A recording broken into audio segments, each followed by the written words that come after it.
Leroville subdivision. Ari din ang boundary sa kay merkado nga duta din ang boundary amuning iyang kahoy. Dito betul do. Munang boundary. Mohon daw dito siya. Arita daydaf sa imo di nga duta. Di ari na ang pangamuyuan naton nga mariprap ang suba. Ara-ari amo ni siya ang balay sa duta mo sa likod. Ato kami to si Dina, ato to subong daydap sa tubangan, ato to si Laila, si Mrs. Laila Mercado. You see, massive ang obra sang government naton subong. This is part of the back of Leroville subdivision. Amo na da ang church, Roman Catholic Church. Okay, aradang Lacson Street. Kadalom kayo ho. Daydap kadalom kayo. Daydi na. Hindi ka lang di magkadto kay kadalom gid kayo.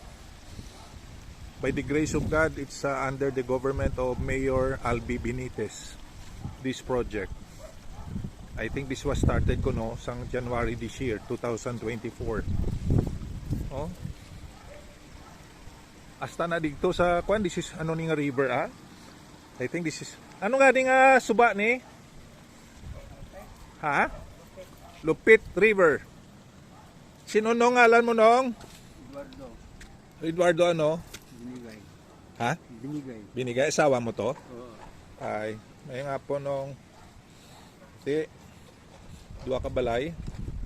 Pila ka balay? Siya.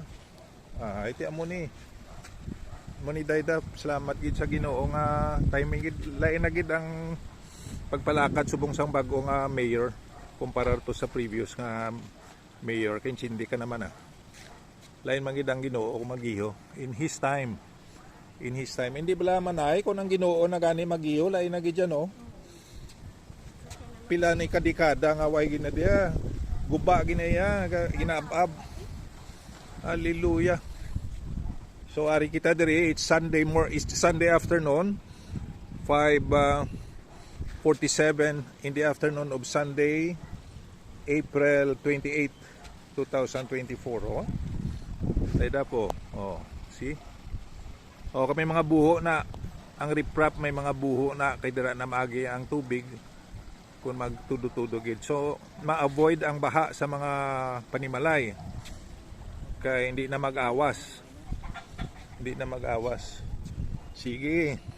So hindi na di mag-awas ang baha manay. Ay, sila kabay pa. Wala pa mo kami sa iluhan.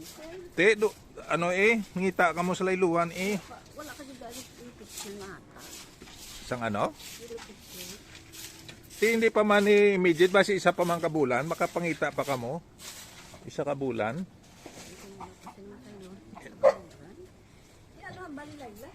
Wala pa kami kasuglanon, masuglanon pa kami. Hindi lang magpakulba. Hindi lang magpakulba kay hindi man nagoro magpabaya ang Ginoo Sige lang anay bla. Basta napaibalo ko na kamo Sino gani ngalan mo gid chay? Elena. Binigay. Pila na mo di ka tuig? Hindi gabulig ka sa sa pagkaon? Sa Pinasugbo. Sa Pinasugbo, ikaw da gabulig. How many years ang mo digi star? 30 years? 1988 ka 80 nagabot. 1980. Iti. Amo na Ay, wala naman ang aton. Abyan si Rosemary, kami gito mo. Kamo gito, Rosemary, nagtulo. Ito luwa ako pagkapiyong niya.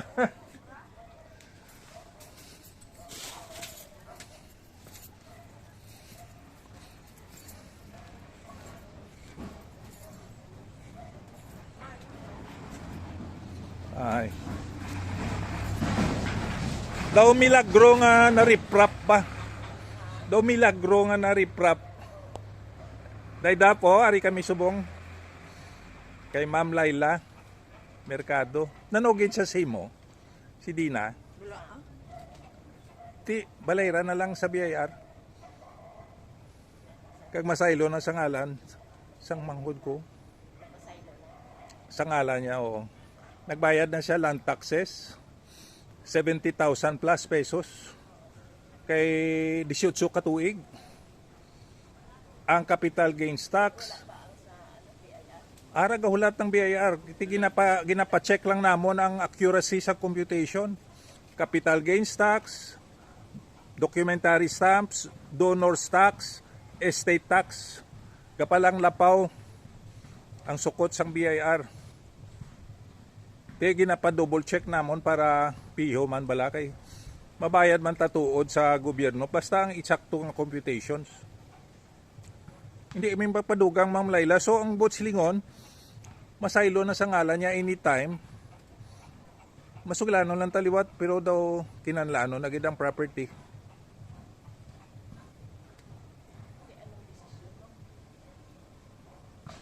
Decision da siguro kung anong legal move nato nga mahimo.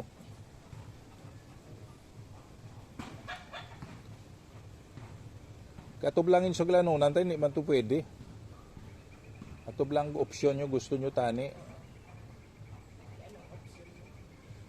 Iya opsyon ni sa manghod ko, guro kinanlano niya man ang property para mabaligya yaman. Pero kabudlay man ibaligya ini kung may hindi bakante.